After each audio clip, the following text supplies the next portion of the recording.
कहां लेते हैं? कंस के कारागार में उनका अवतार होता है, क्योंकि वसुदेव देवकी को विवाह के पश्चात अपने रथ में बैठल कर कंस ले जा रहा था। उसी समय आकाशवाणी हुई, अस्यात् त्वाम अष्टमो गर्भो हंतायाम मदभासे बुधो। अरे मूर्ख, जिसको लेके तू जा रहा है इसका 8वां गर्भ तेरा मारने वाला हो। तो उसने सोचा, अरे मेरा मारने वाला पीछे होगा, पहले मैं ही मारा दूं उसको। यही अंतर है। परीक्षित को भी पता लगा कि हम मरने वाले हैं, तो उन्होंने मारने वाले को मारने की चेष्टा नहीं की, अपने उद्धार के लिए महापुरुषों की शरण में चले गए। और कंस देवकी वसुदेव से सुनकर देवकी को ही मारने को तैयार हो गया। फिर समझाने बुझाने पर कहा, अच्छी बात है, 8वें गर्भ से डर है, हम आपको दे देंगे। पहला पुत्र वसुदेव जी ने दे भी दिया। कंस ने उसको मारा, पर उसको विश्वास नहीं हुआ। फिर उसने देवकी वसुदेव को कारागार में बंद कर दिया। घोर अंधकारमयी कोठरी में हथकड़ी बेड़ी से जकड़कर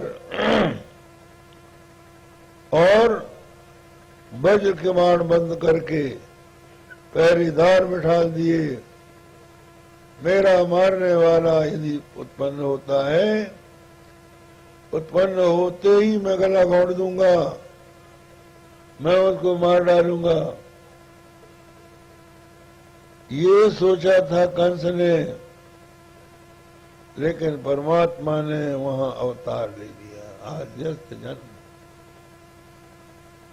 यतो अन्वयात यथा यस्मात् कारणात् अन्वयात अनुपश्चात आयात आगच्छत। वहां से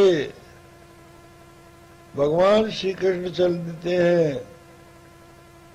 कंस के कारागार से निकलने के लिए भगवान की योग माया आ जाती है और वो वसुदेव की हथकड़ी बेड़ी खोल देती है, वज्र कबाड़ खोल देती है, पहरेदारों को सुला देती है। यमुना पार हो जाते हैं वसुदेव जी। कैसे कैसे गए, किस प्रकार से गए, इसका वर्णन आता है 10वें स्कंद में। और गए क्यों? अर्थेश्व विज्ञान। अवतार का प्रयोजन केवल दुष्टों को मारना ही नहीं है, भक्तों का पोषण भी है। वसुदेव देवकी को ही नहीं, नंद यशोदा को पुत्र सुख प्रदान करना है। ग्वाल वालों के साथ खेल करना है, गोपियों के साथ रास लीला करनी है। बड़े बड़े भक्त भगवान के अवतार की प्रतीक्षा कर रहे थे, कब भगवान का अवतार हो, कब हम उनकी लीलाएं देखें। भगवान ने इसलिए भी लीलाएं की कि उनका श्रवण करने से, वर्णन करने से आगे भी लोगों का कल्याण होगा। इसलिए केवल हम अगर बैठे ही रहेंगे तो लोगों का मन कैसे लगेगा। नित्य नई लीला हम करेंगे तो उसका चिंतन करके प्राणियों का कल्याण हो जाएगा। अर्थेश्व विज्ञान क्या क्या किया? सराट सनैव स्वयनैव राजते इति सराट। अरे इंद्र की पूजा छुड़ा दी, और गोवर्धन गिरिराज के रूप में अपनी पूजा करवाई। गोप गोपाल प्रतिवर्ष इंद्र की पूजा करते थे, भगवान श्री कृष्ण बालक के रूप में। मैया पकवान बना रही थी पूजा की भोग की सामग्री के लिए। चौके में रेशमी वस्त्र पहन के बैठी हैं, पकवान बना रही हैं। और बिना नहाए कृष्ण पहुंच गया। मैया क्या कर रही है? अरे कन्हैया भाग यहां से, पिताजी के यहां जा, हम भोग की सामग्री बना रहे हैं, तू यहां मत आ। भगवान श्री कृष्ण नंद बाबा के यहां पहुंचते हैं। बाबा आज मैया बड़ी पवित्र होकर भोजन बना रही है, क्या बात है? कहा कन्हैया भोग की सामग्री बन रही है, बड़ी शुद्धता से बनाना पड़ता है, क्योंकि इंद्र देवता की हमको पूजा करनी है। कहा इंद्र की पूजा क्यों? अरे इंद्र ना हो तो वर्षा कैसे होगी? वर्षा नहीं होगी तो चारा नहीं होगा, चारा नहीं होगी तो गौएं कैसे चरेंगी, कैसे दूध होगा बेटा? बोले पिताजी सब कुछ कर्म से होता है, इंद्र कर्मों का फल देने वाला नहीं है, फल देने वाला तो कोई दूसरा है, इंद्र तो एक बहाना है, इंद्र कर्मों का फल नहीं देता। ए पन्य देवता भक्ता यंते, गीता में लिखा है,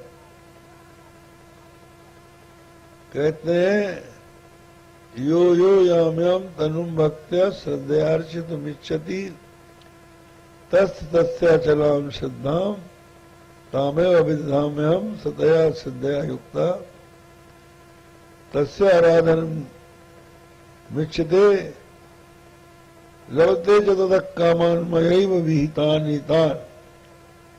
अरे ये देवता मेरे बनाए हुए हैं, मैंने ये नियम किया है किस देवता की पूजा करने से क्या फल मिलता है। अगर मैं ना करूं तो देवता अकेला क्या कर सकता है? तो हम लोग अब इंद्र की पूजा छोड़कर गिरिराज गोवर्धन की पूजा करेंगे। तो कृष्ण की बात सुनकर सब नंद के ब्रजवासी इकट्ठे हुए। नंद ने कृष्ण की बात सुनाई। सब गोपों ने कहा जो कृष्ण कहता है वही ठीक। एक की बात दूसरे ने मानी, कहे नानक दोनों ब्रह्म ज्ञानी। आपस में एक दूसरे की सलाह है। बात यही है, आप इस आश्रम में रहते हैं, आपस में मत लड़िए। एक की बात दूसरे ने मानी, कहे नानक दोनों ब्रह्म ज्ञानी। प्रेम से इस आश्रम की उन्नति का काम। ब्रजवासी एक साथ जुड़ गए, किसी ने नहीं कहा कि हम नहीं करेंगे, जैसा कृष्ण कहता है वैसे ही हम करें। आप चले गिरिराज गोवर्धन की परिक्रमा करने। गोपियां गा रही हैं, नाय माने मेरु मनुआ मैं तो गोवर्धन को जाऊं मेरी माए नाय माने। जा रही है, 7 कोस परिक्रमा करके मानसी गंगा नहाऊं मेरी माए नाय माने मेरु मनु। सब गोवर्धन राज की सब परिक्रमा करती हैं। परिक्रमा करके एक जगह भगवान खड़े हो जाते हैं। गिरिराज गोवर्धन का मुंह है, बनाओ भोग लगाओ, पूजन कराओ। पंडित आ गए, वेद मंत्र पढ़ने लगे। नाभ्यासीन अंतरिक्ष आप सब प्रकवान क्रम से चल रहा है और भगवान श्री कृष्ण भी चढ़ा रहे हैं। छोटे से बालक के रूप में यहां चढ़ा रहे हैं और चतुर्भुज रूप में खा रहे हैं।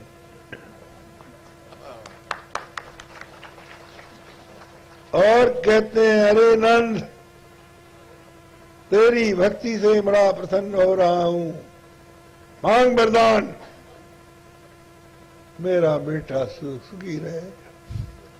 महाराज, मेरा बेटा हमेशा सुखी रहे, यही वरदान तो कहा, तेरा बेटा सुखी रहेगा, खूब दही और माखन खाएगा।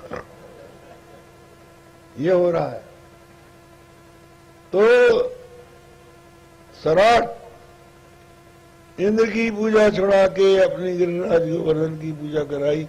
आज भी लोग गिरिराज गोवर्धन को भगवान श्री कृष्ण का ही रूप मान के परिक्रमा कर रहे हैं।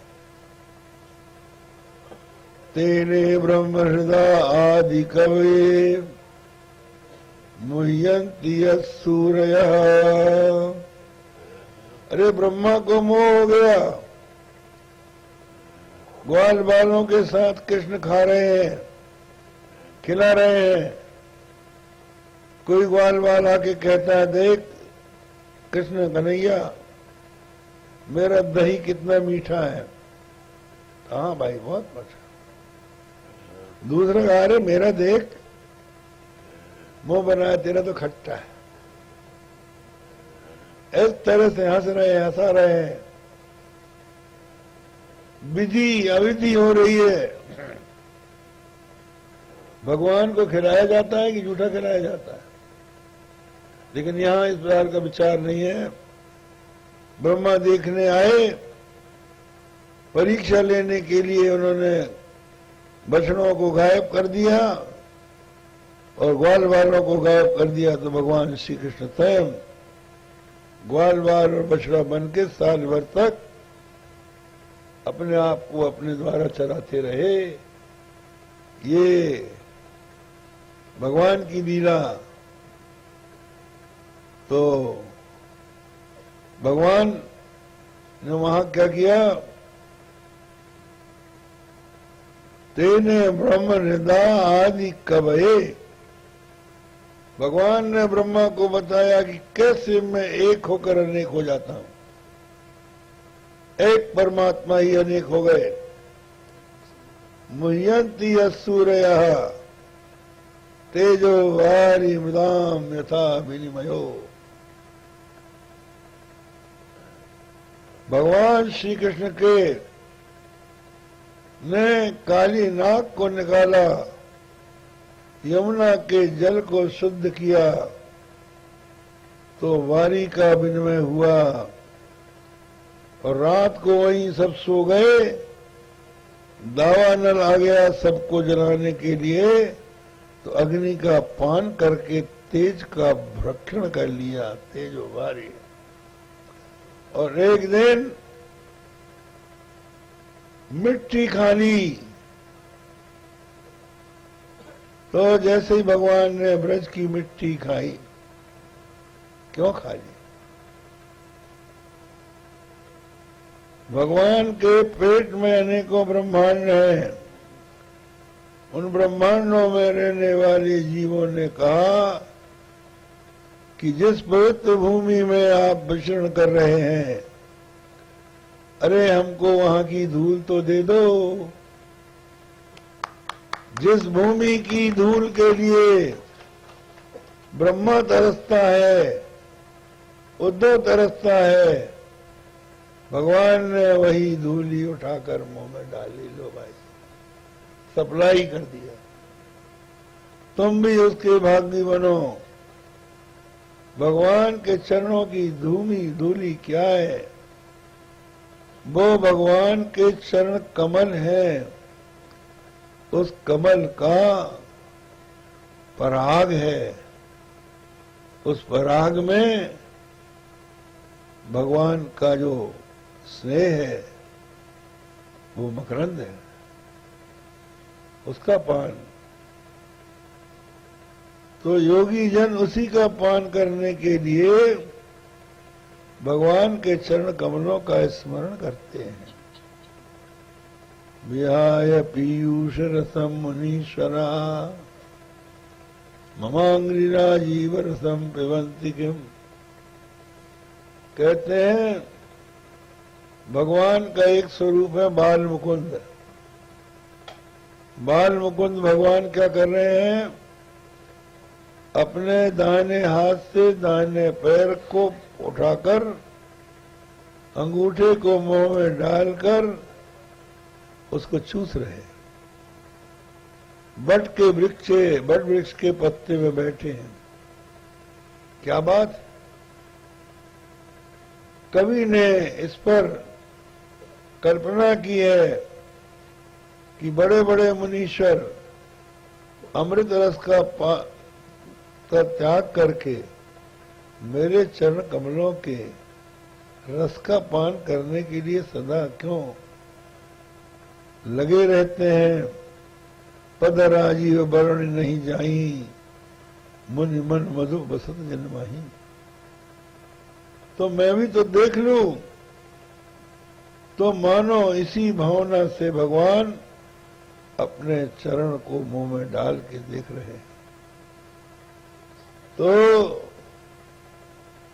पदारविंदेन करारविंदेन पदारविंदम मुखारविंदे विनिवेशयन्तम बटस्थ पत्थस्थ पुटे शयानम बालम मुकुंदम मनसा स्वराम।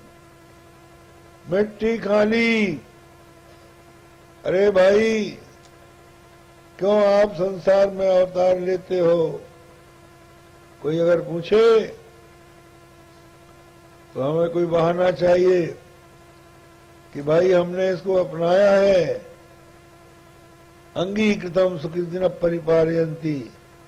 सुकृति जन जिसका अंगीकार कर लेते हैं उसकी रक्षा करते हैं। तो भगवान ने खा लिया।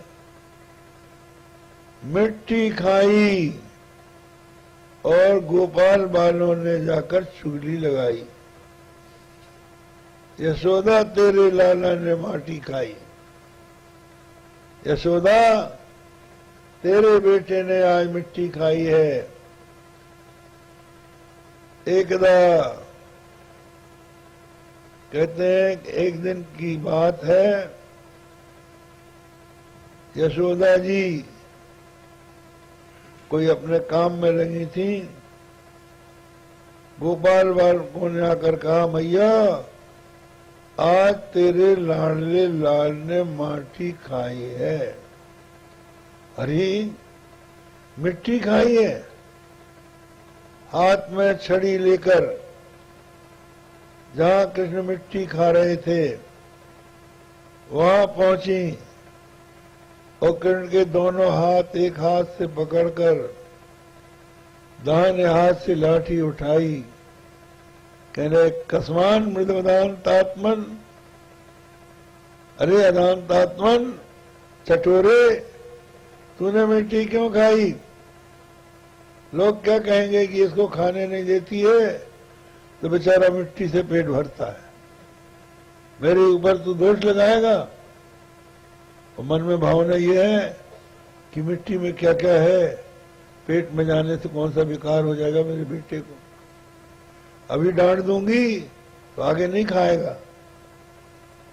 कस्मान मृदवदांतात्मन भवान भक्षितरान बान रहा। एकांत में तूने मिट्टी क्यों खाई? कहा मैया तू लठछड़ी लेके आ गई, तुझको किसने बताया? कहा बदांती, एक ग्वाल बाल बता रहे हैं कि तूने मिट्टी खाई। कहा मैया ग्वाल बालों में हमारे कुछ मित्र भी है और कुछ शत्रु भी है, तो उन लोगों ने आके बताया होगा। बोले नहीं, तावका जो तेरे साथ रहते हैं, तेरे नम्र मित्र है, नर्म मित्र है, वो बोल रहे हैं। कहा भैया आजकल हमारी उनसे भी कुट्टी हो गई। बोले अग्रजो प्रेम, तेरा बड़ा भाई दादा, तेरा दादा बलदाऊ तो कभी झूठ नहीं बोलेगा। अग जो प्रेम वो भी बोलता है कि तूने मिट्टी खाई। भगवान बोलते बोलते हैं नाहम भक्षितवानम सर्वे मिथ्याभिशंसिना। मां नाम भक्षितवान, मैंने नहीं खाई। कहिए सर्व मिथ्या, सब मिथ्या झूठ बोलते। क्या भगवान झूठ बोल रहे हैं? शंका हो रही है। तो पंडितों ने अर्थ लगाया कि इसमें अर्थ ऐसे लगाना चाहिए नाहम किंचित बाह्यम भक्षितवान अपितु सर्वम मदंतस्थमेव। मैंने कोई बाहर की चीज नहीं खाई, सब मेरे ही भीतर तो है। ये अर्थ है क्या? नहीं, ऐसा अर्थ करना ठीक नहीं है। यही अर्थ करना ठीक है कि माता यशोदा की छड़ी से डरकर कृष्ण ने असत्य भाषण कर दिया। मैया दाऊ दादा ही तेरा बेटा है, मैं तेरा बेटा थोड़ी हूं। उसी की बात पर विश्वास करती है। यदि सत्य गिरस्तरी समक्षम पश्चिमे मुखम, यदि उनकी बात सच्ची है तो मेरा मुंह देख ले, कहीं तो मिट्टी लगी होगी। तो भगवान श्री कृष्ण सोच रहे थे कि ऐसा कहने पर मां छोड़ देगी, लेकिन भगवान कहां छूटने वाले थे। मां ने कहा, यशोदा जी ने कहा, यदि एवं तरी व्यादे ही, यदि ऐसी बात है तो खोल मुंह। भगवान ने और जोरों से मुंह बंद किया। लेकिन कवि कहते हैं कृष्ण का मुख कमल है और माता यशोदा का कोप रवि रश्मि है। जैसे सूर्य की किरणों से मुकुलित कमल खिल जाता है, उस प्रकार कृष्ण का मुख खिल गया। जो भगवान का मुंह खिला तो भगवान की लीला शक्ति ने उनके मुख में सारे विश्व का दर्शन करा दिया। सारा विश्व भगवान के मुंह में दिखाई पड़ा, यहां तक कि ब्रजभूमि दिखाई पड़ी। ब्रजभूमि में यशोदा दिखाई पड़ी और कृष्ण दिखाई पड़े। अरे ये क्या है? ये मेरा जो माया है कि मोह है। अंत में उनके मन में भावना आई कि ये कुछ नहीं मेरा बेटा, ये बेटा नहीं है, ये परमात्मा है, इसमें सारा विश्व निवास करता है। मैं इसको अपना बेटा समझकर भूल रही हूं। हाथ जोड़ के खड़ी हो गई। भगवान ने सोचा बड़ा सारा गुण कुबर हो जाएगा। अब मैया मुझे भगवान समझ के मंदिर में बंद कर देगी, सवेरे सामने पट खुलेगा, कैसे खेलूंगा, कैसे जाऊंगा। तो भगवान मुस्कुराए। माता यशोदा के हृदय में माया का विस्तार कर दिया। परिणाम ये हुआ कि माता यशोदा के मन में आया, अरे अरे कोई ये माया है, मैंने कोई किसी ने टोना कर दिया। बस गोपियों ने भगवान के अंगों में उनके नाम से रक्षा की। माने भगवान की रक्षा भी भगवान के नाम से होती। और इस तरह से गोकुल से भ्रमण करा के फिर भगवान को दूध पिलाया। इस तरह तेजो वार्य मृदाम यथा विनिमयो यत्र सर्गो मृषा। माता यशोदा को ये झूठा सच्चा भी सारा संसार भगवान ने दिखा दिया। और धामना स्वेन सदा निरस्त गोकम, पूतना आया, अगासुर आया, बकासुर आया, केसी आया, धेनुकासुर आया, तृणावर्त आया, बड़े बड़े कुहक कपटी भगवान कृष्ण को मारने आए, लेकिन अपने तेज से भगवान ने सबका नाश कर दिया। ऐसे परम सत्य कृष्ण का हम ध्यान करते हैं। ये दूसरा श्लोक का दूसरा अर्थ है। और इतना ही कहकर आज का प्रवचन पूर्ण करते हैं।